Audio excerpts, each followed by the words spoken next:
Même si ces terres ont été probablement occupées bien avant, l'histoire de la construction actuelle remonte à 1176, quand les moines du Prémontré originaires du monastère de Santa Maria de Retuerta de Valladolid s'y sont installés grâce à des privilèges accordés par le roi Alphonse VIII.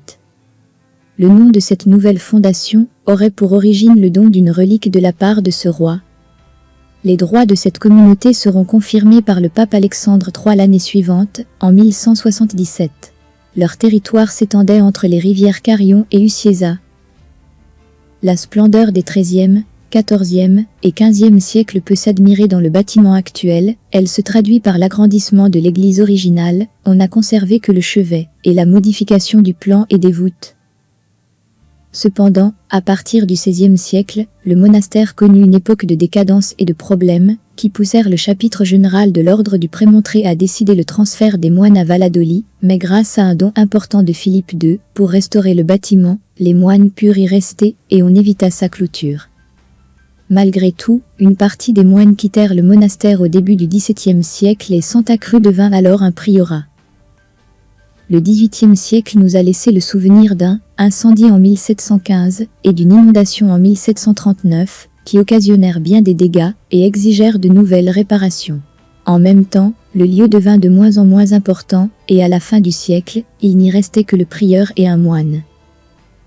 Finalement, le XIXe siècle marqua la fin de la vie monacale à Santa Cruz en raison du processus de sécularisation du ministrement d'Isabal.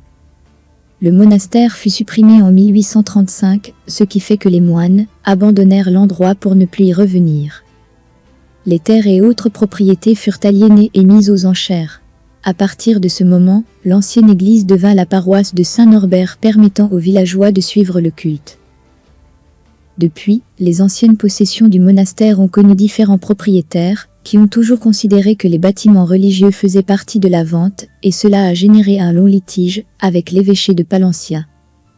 Même si, en 2005, la Cour suprême espagnole confirma que le propriétaire de l'église était l'évêché, quelques années plus tard, la Cour européenne des droits de l'homme de l'Union européenne a condamné l'État espagnol à payer aux propriétaires actuels des terres qui entouraient l'église des dédommagements, car leurs droits avaient été violés.